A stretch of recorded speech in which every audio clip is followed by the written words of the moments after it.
I'm Captain Bong Emmanuel Landayo, Armor Philippine Army, Armor Officer of the Armor Division Philippine Army. Ang i-share ko ngayon ay ang aking experience, mga learnings at takeaways during my stint as CMO officer and intelligence officer ng 1st Mechanized Infantry Battalion sa area ng Maguindanao. Graduate ako ng Civil Affairs. Ang specialization ko is the CMO. So matagal ako naging S7 ng batalyon. And then after that, after ko mag-CO, nag-full-fledged ako ng S7 at S2. Kasi that time, yung S2 namin or yung intelligence officer namin is nag-schooling. So kailangan ng intelligence officer at the same time, walang S7, kundi ako lang din. Pero ang main designation ko is intelligence officer. Yung nagamit ko yung S7 o yung CMO, pagiging CMO officer ko, nagamit ko siya sa pag-shape o sa pagbibigay ng mga activities o mga tinatawag na civic action sa isa sa target areas ko. Example dito, ang target areas ko yung Barangay Satan, nakilala as origin ng mga BIFF. So, doon ako nag-conduct ng mga civil action program, mga civic action program, mga medcap. Talagang niligawan ko yung barangay na yun kasi yung barangay na yun yung pinaka-red barangay doon sa Sharipagwak.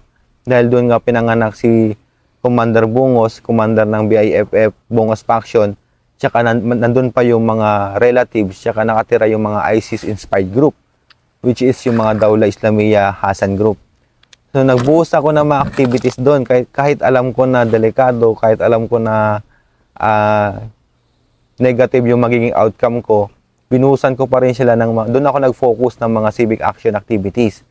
Medical mission, yung mga adapt a school, feeding program, sa isang barangay lang, sa loob ng 2 buwan.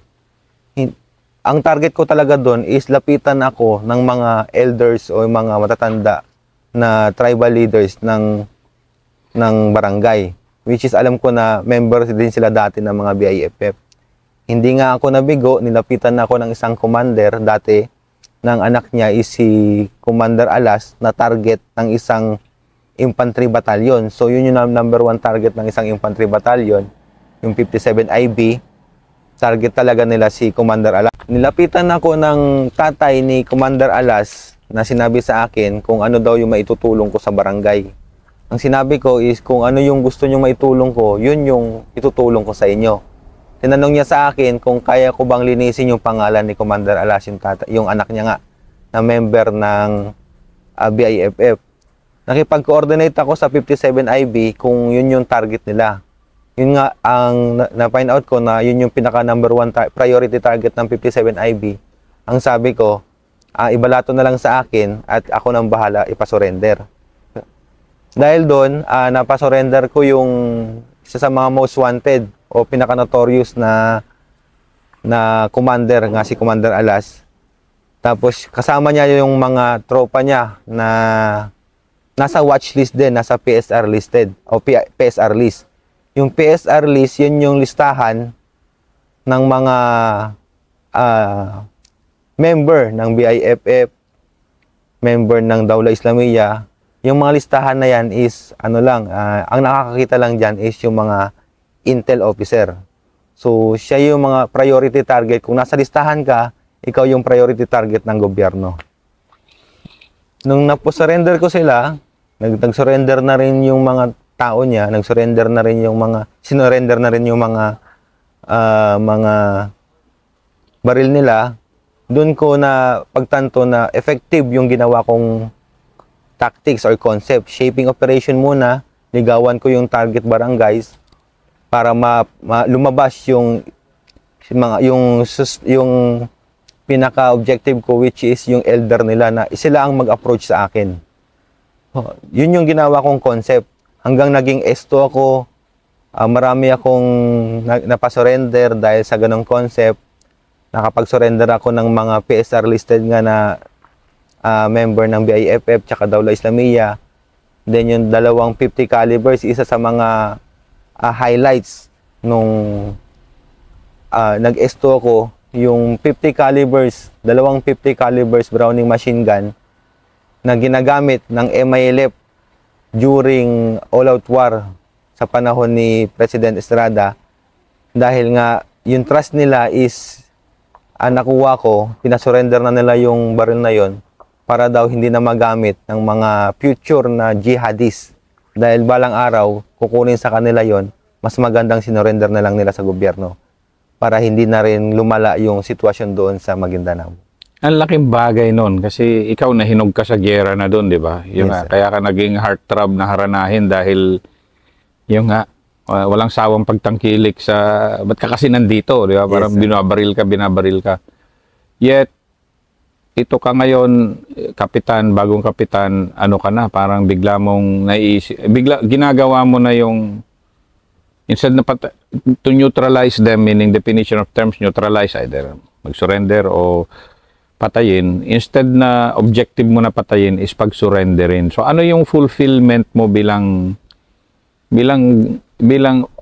young officer ka pa naman noon para gawin yun? Yes sir, yung sa akin kasi sir, bilang born again Christian sir, na sundalo, pinahalagaan ko yung buhay sir. Actually sir, ang nire-recommend sa akin sir is take down. I-take down ko itong mga to dahil nga nakuha ko na sir. I-take down ko na sir para less yung mga document na ipaprocess, yung mga ayuda sir, yung mga na pwedeng matrabahuhin pa ng gobyerno sir. Definition of terms, take down. Yung take down sir, yun po yung ituluyan or tirahin yung isang target mo na personality, o yung target mo na tao. So take down yung tawag doon ng military. So sa akin kasi, pinahalagan ko ang buhay and then approve naman kay Batcom. Ang sabi ko sir is, pasurrender na lang natin. Unang-una, pag pinasurrender natin yan sir, mapapasurrender pa natin yung mga ibang mga kamag-anak niya na nasa affiliated o nasa loob din ng grupo ng BIFF. Which is yun nga rin po ang nangyari. Yung tuloy-tuloy ng surrendery, nakilala ako as a negotiator doon sa loob. Nakakapasok na ako sa mga area na hindi mapasukan ng mga ordinaryong sundalo o ng mga sundalo. Dahil nga sa protection sa akin o trust sa akin ng mga armadong grupo doon sa loob.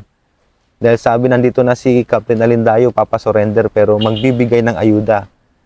Parang sa akin, pag pumapasok ako doon sa isang area, nandun yung mission ko na ipasurrender sila, bumalik sila sa gobyerno, and then yung gobyerno is magbibigay sa kanila ng ayuda o ng isang tulong para magsimula ulit sila as a civilian or as a law-abiding citizen.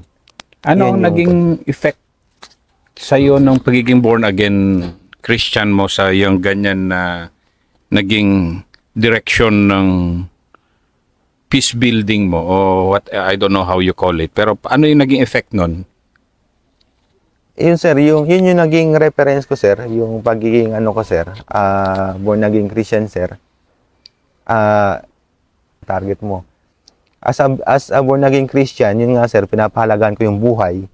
And then inaalala ko rin yung kung tuluyan ko tong tao na to, kahit may kasalanan siya, inaalala ko rin yung mga anak niya na baka gumanti. So hindi natin ma-stop yung root ng jihadis or ng dahilan nila kung para gumanti sa isang sundalo. Kasi nga, dahil tinuluyan ko yung tatay niya, yung mga anak niya na 5, gaganti sila sa akin, gaganti sila sa sundalo. So, hindi mapuputol yung root ng ideology nila sa pagganti o pagkalaban sa gobyerno. Kasi meron silang reason para gumanti o para kalabanin ang mga sundalo. Speechless din ako na mag-react sa'yo kasi dinaanan ko rin yan. And parang double-sided, parang dual personality kasi tayong sundalo na minsan, di ba, mamamatay tao for God and country. Yes, sir. Pero yung nga, ito ngayon, it's so easy na mag-shift into this mode na ginawa mo because of what? Yung sir, because of, yung sa reality nga po sir, dahil matagal na ako sa area sir, nakikita ko na kung bakit hindi pa rin, sa sobrang dami ko ng experience sa gera, sobrang tagal ko na sa Mindanao, and may mga general nga sir na nag-retire na sir, platoon leader sila, nagigera sila, general sir, nagigera pa rin sila sir. Ano ba yung, tinatanong ko sir, ano ba talaga yung punot dulo kung bakit hindi napuputol yung conflict doon sa area sa Mindanao? Hindi lang naman yan sa politics or hindi lang naman sa prinsipyo or ideology nga sir. Yun yung parang naging reference ko na bakit hindi natin baguhin yung concept natin? Bakit imbis na tuluyan natin silang kalabanin, bakit hindi natin sila tulungan? Kasi sila is yung mga rebelde sir, yung mga BIFF sir, is victim rin sila ng maling ideology. Dahil sa maling ideology, na papasukan sila ng pagiging extremist, unang-una sir, dahil wala silang pera, wala silang pinag-aralan. No, ang example sir, ang ustads, ang isang extremist, isang leader, isang commander, bigyan ka ng 7,000, tapos bigyan ka ng ito yung ideolohiya na dapat gawin mo na ngayon. Pero dahil may involved na money na para sa pamilya niya, mapipilitan siyang sumali doon sa grupo. So, tinatanong ko kung ano ba talaga yung punot dulo, kung ano ba talaga yung concept na dapat natin gawin para ma-address nga yung tinatawag nating struggle nila or yung armed struggle or yung conflict na nangyari sa Mindanao. So, naisip ko baka pwede namang imbis na itumba o i-take down, bakit hindi natin tulungan? Nandiyan naman yung gobyerno, meron naman tinatawag na LCAC, NTF-LCAC, yung tumutulong sa mga dating rebelde na bumalik sa pagiging civilian, and maraming ways o maraming paraan para tulungan yung mga naliligaw nating mga kapatid na landas. So, nung palabas ka na ng Mindanao, after Maguindanao, hindi lang Mindanao, Maguindanao after 8 years continuous na doon, ano yung mga baon-baon mo na, kasi dumating ka doon, new graduate, lumabas ka doon, kapitan na. Ano yung mga baon-baon mo na learnings about service? Yun sir, yung mga takeaways ko sir doon sa mga previous assignment ko sir. Sa previous assignment ko sir, yung una sir, napagtanto ko yung isa lang talaga ang buhay natin. Totoo yung pag nasundalo ka, yung isang paa mo is nasa hukay. So dapat in-enjoy mo yung buhay. Sabi nga ni General Daos sir, continue the fight, enjoy life, make it simple. Yun yung mga kataga niya sir, and sa akin sir is God first, Panginoon muna bago ang lahat. So pagdating ko dito sir, actually sir, hindi ako nagkukwento ng mga experience ko na gera doon sa Mindanao eh.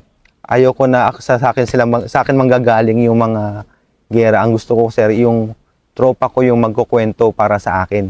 Kasi parang hindi sila sa sundalo kasi sir, hindi sila na-amaze sa iyo eh. Parang sundalo din ako, kaya ko rin gawin yan, parang ganun. Ang sa akin sir is gawin lang natin yung trabaho natin, kung ano yung sinabi sa atin, gampanin natin yung mission natin, yun lang, trabaho ng maayos. Then pagdating sa ganitong area na matahimik, maximize yung kapiling mo yung mga mahal mo sa buhay. Yung pamilya ko, taga dito lang din naman. Pero yung experience na humubog sa'yo doon sa gera o doon sa Mindanao o doon sa mga field experience mo, yun yung magbibigay sa'yo na hindi ka basta-basta na sundalo. Kasi hindi naman lahat ng sundalo nakakaranas ng gera. So, pero dapat humble ka pa rin. Kung may magtanong, bigyan mo siya lang ng isang payo, hindi kayabangan yung ibibigay mo sa kanya. Parang bigyan mo siya ng, kung yung magagamit niya siya, lalo na mga junior officer, kwento mo yung pwede na lang gamitin pag na-assign sila doon sa area na pinanggalingan mo. Sa mga kabataan, and then of course yung mga kadete ngayon sa OC, Anong masabi mo, advice mo para ma-inspire din sila? Kasi katulad mo, alam ko yung hirap, alam ko yung sakripisyo ng 8 years sa Maguindanao eh. Wala mang nightlife masyado dyan, wala mang ano dyan, wala mang, walang Jollibee basta-basta dyan, di ba? Yun sir, pagdating doon sa mga area na delikado, unang-una sir, kung ikaw yung bago ka pa lang o newly graduate sa PMA o sa OCS man lang, pag-graduate nyo, una mag-invest ka muna sa safety, security mo. Huwag kang bibili ng mga liabilities. Bili ka ng asset mo, lalo na sa field. Ang mga asset, Kevlar, mga vest, yung mga magagamit mo as your protection sa sarili mo. Then pangalawa, balik ka doon sa pinag-aralan mo sa academy or sa OCS, sa school. Balik ka sa mga doctrine, balik ka sa mga basics. Kasi ang basic talaga yun yung bubuhay sa'yo doon. Though hindi naman, doctrine is parang guide mo lang siya.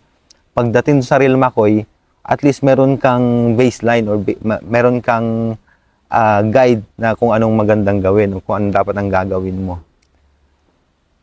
Sa mga newly graduate, ako sir, nurse in profession ako sir, pero pinili ko talaga magsundalo.